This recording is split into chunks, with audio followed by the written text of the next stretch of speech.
মুমিন মন্তব্যের আজকের ভিডিও টপিক হচ্ছে শত্রুকে ফানাফিল্লা করার মন্ত্র। শত্রুকে ফানাফিল্লা করার মন্ত্র।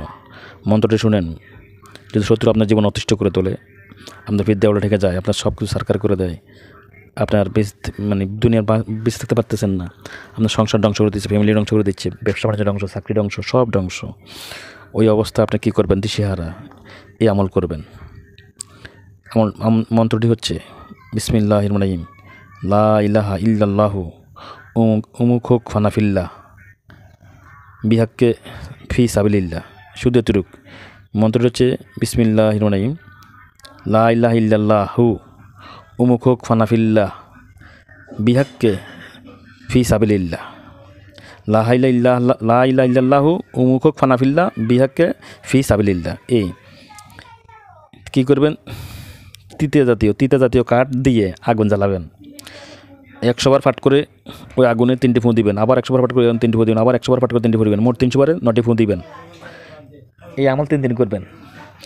তবে করবেন যে শত্রুর ছবি সামনে রাখবেন, অথবা শত্রুর ছবি কল্পনা করবেন এবং শত্রুর নাম, বাবার নাম নেবেন। আগে নিয়ত করবেন এই শত্রুর নাম কই, আল্লাহ শত্রু অমুক নামের জন্য আমল করতেছি, অমুক আমার ক্ষতি করে, তুমি তো জানো আমি ওর ধ্বংসের জন্য আমি আমল করতেছি, ওর শাস্তির জন্য আমল করতেছি। আল্লাহ করার পরে এই আগুন জ্বালাইয়া এটা 100 বার ফাট করে 3টে ফুঁ দিবেন, আবার 100 বার 3টে ফুঁ দিবেন। কিন্তু এর আগে নিয়ত করবেন কার ক্ষতি করতে চান, কী চান, এটা নিয়ত করে নেবেন। এর নাম ধরে, শত্রুর নাম ধরে। আর যদি শত্রু অসংখ্য হয় তো বলবেন, আল্লাহ তুমি তো জানো আমার যত শত্রু আছে, আমি না জানি কিন্তু তুমি তো জানো, প্রত্যেক শত্রুর উপরে এই আমলটা কার্যকর করো, তাদের সবাইকে ধ্বংস করো, সবাইকে ফান্নাফিল্লা করো, সারখার করো, তোমার গজব দাও তাদের উপর, নালত দাও। এরপরে আপনি এটা আগুন জ্বালাইয়া 100 বার ফাট করে 3টে ফুঁ দিবেন, আবার 100 বার ফাট 3টে ফুঁ, আবার 100 বার ফাট করে 3টে ফুঁ, মোট 300 বারে 9টা ফুঁ হবে। বাস এভাবে 3 দিন করবেন। শত্রু সারখার হয়ে যাবে, তার পুরা শরীরে আগুন ধরে যাবে, পছন্দ ধরে যাবে, গজব নাজিল হবে আল্লাহর পক্ষ থেকে। ইনশাআল্লাহ আপনি আমলটা করবেন। কথা বলছেন, এটি অখণ্ড আমল। এটি যেগুলো দিই এগুলো সব পরীক্ষিত, আমি পরীক্ষিত করার পরে এরও দিই। ঠিক আছে, এটি সব আমার পরীক্ষিত। হ্যাঁ, তো তবে নির্দোষ ব্যক্তির উপর করবেন না, খবরদার। সে তান্ত্রিক হোক আর কবিরাজ হোক, যদি সে আপনার ক্ষতি না করে তার উপরে কখনো প্রয়োগ করবেন না, বরং তো তার লোক বন্ধুত্ব করবেন। কিন্তু যে আপনার উপরে ক্ষতি করে, আপনার শত্রু, তো আপনি কিছু ছাড়িয়ে দেবেন নাকি? আপনার মরার সময় কি আপনি তো একটু লড়ে ছড়ে মরবেন, তখন যে আমলটা করবেন।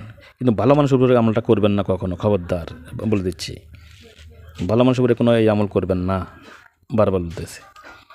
যিনি ক্ষতি করে ওনার উপরে ক্ষতি আপনি মারবেন। আর আমরা ওই যিনি জুলুম করে তারপরে কলিটা কার্যকরী হয়ে যাবে সাথে সাথে। কারণ আল্লাহ যারা জুলুম করে তার বিরুদ্ধে থাকে, আর যিনি জুলুম আক্রান্ত, যিনি মজলুম, আল্লাহ সবসময় মজলুমের পক্ষে থাকে। আপনি মজলুমের পক্ষ নিয়ে আল্লাহর কাছে বলবেন, আগে আকুতি বলি, এর কাজ শুরু করে দিবেন ইনশাআল্লাহ। শত্রুর ধ্বংস অনিবার্য। আমার তৌফিক ইল্লা বিল্লাহ, মালাইন ইল্লা আল্লাহ।